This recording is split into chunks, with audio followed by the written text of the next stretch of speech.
Hello British, সবাইকে জানাই সুস্বাগতম আমাদের চ্যানেল মমস কিচেনে।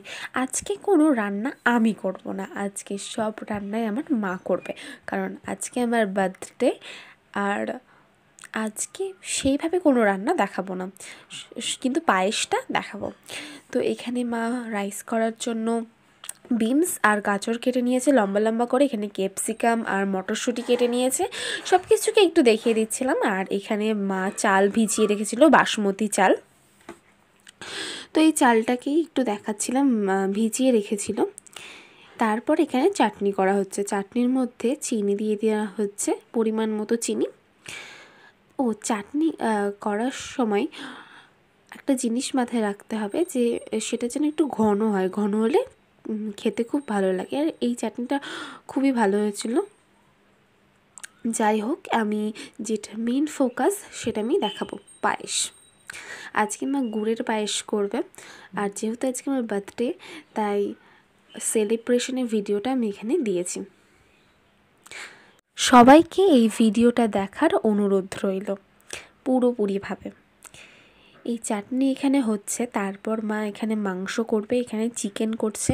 তো চিকেনের জন্য প্রথমে যে মশলাটা বানানো হয়, মানে আদা রসুন জিরে দিয়ে যেই মশলাটা বানানো হয়, পেঁয়াজ টমেটো, সেই মশলাটাই একটুখানি মাংসের মধ্যে মিশিয়ে নিয়েছিল।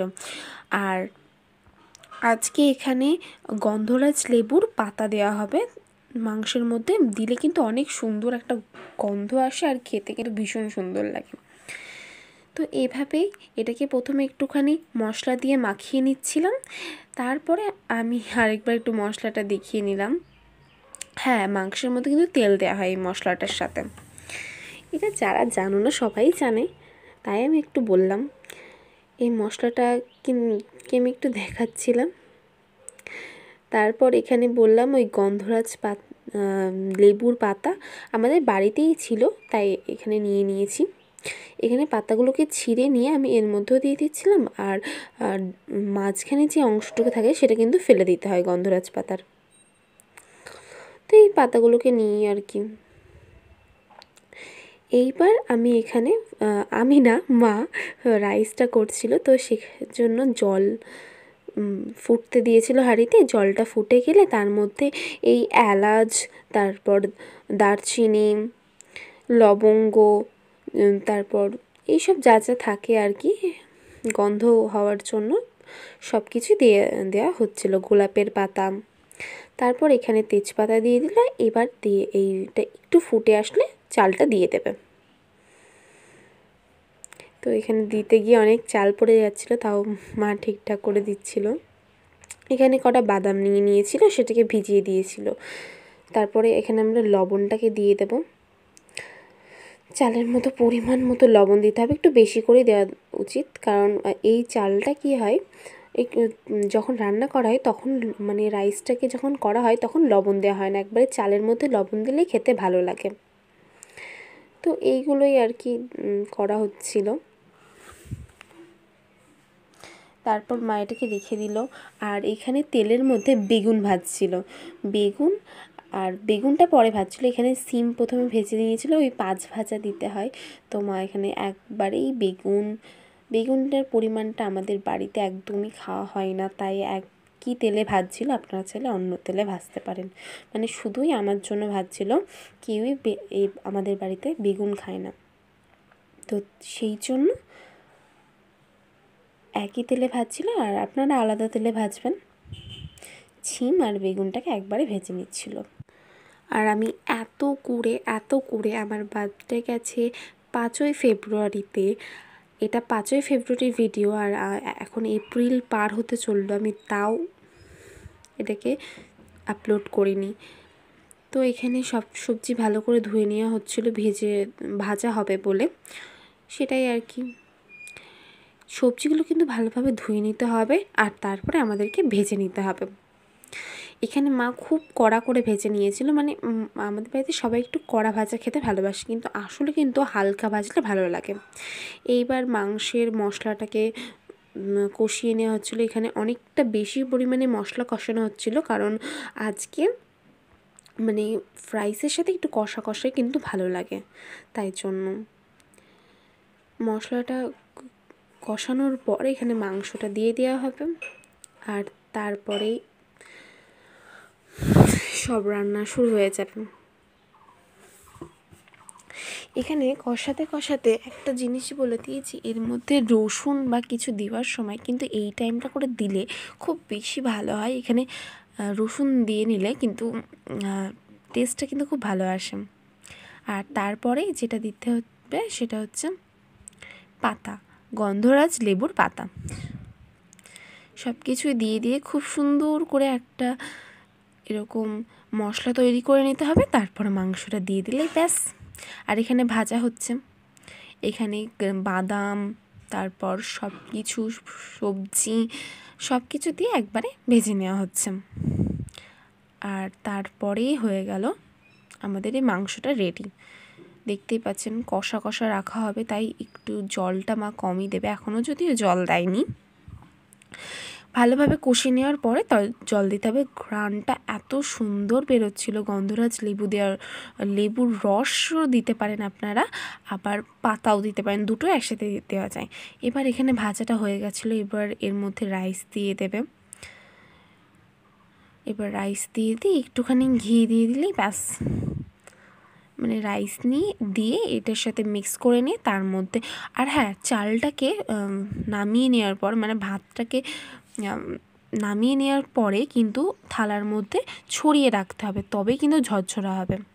ওই হাঁড়ি থেকে বের করে তারপরে এর মধ্যে দিয়ে দিলে কিন্তু আর ঝরঝরা রাইসটা থাকবে না। তার জন্য আগের থেকে একটুখানি থালার মধ্যে ছড়িয়ে রাখতে হবে। ঘি কিছু দেওয়ার দরকার নেই, একটু ছড়িয়ে রাখলেই হবে।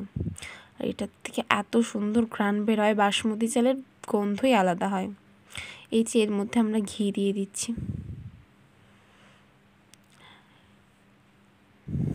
তো অনেকেই ঘি খেতে ভালোবাসে না, তো সেক্ষেত্রে তেল দিয়ে এটাকে রান্না করা যায়। আমার বাবাই খেতে ভালোবাসেন, এরকম অনেকেই থাকে যে ঘি ঠিক ভালো লাগে না, তাদের জন্য হালকা করে তেল দিয়ে রান্না করলেও ভালোই লাগে। তারপরে এখানে আমাদের রাইসটা রেডি হয়ে গেছিলো। এবার মা শুরু করলো পায়েস।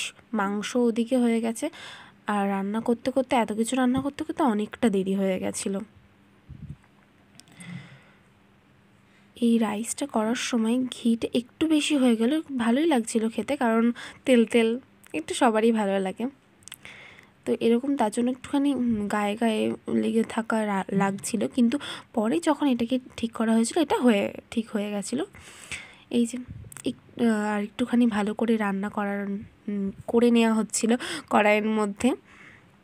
আপনারা চাইলে ফ্রাইজ এইসবের ভিডিও আমার পেজে আবার আপলোড করা আছে, দেখে নিতে পারেন।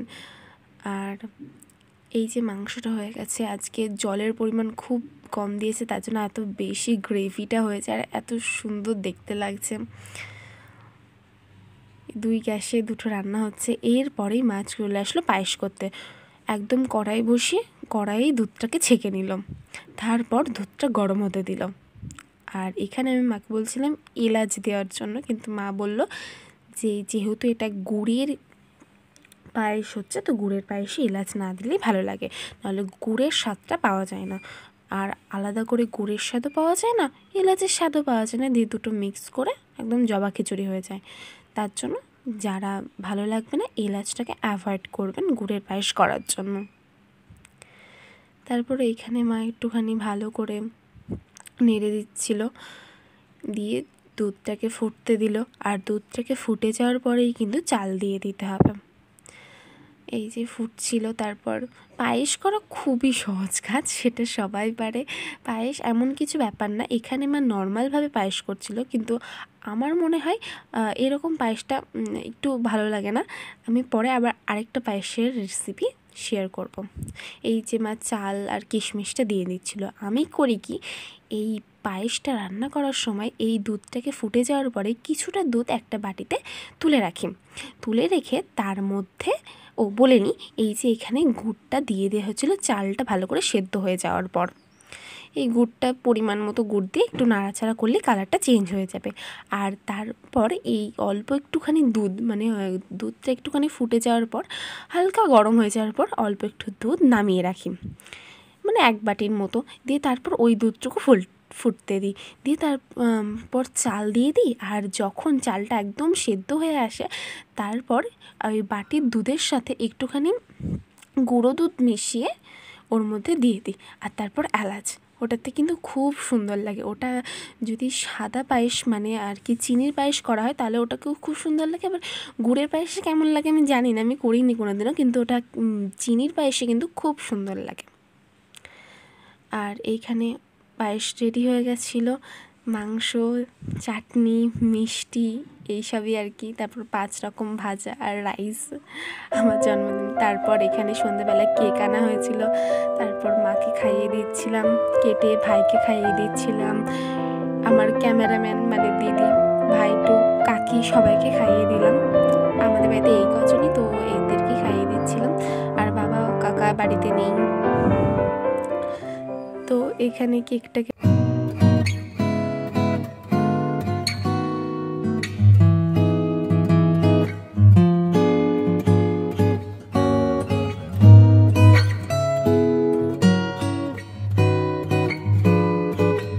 এতটাই অলস আমি। তারপর এখানে কেকটা কেটে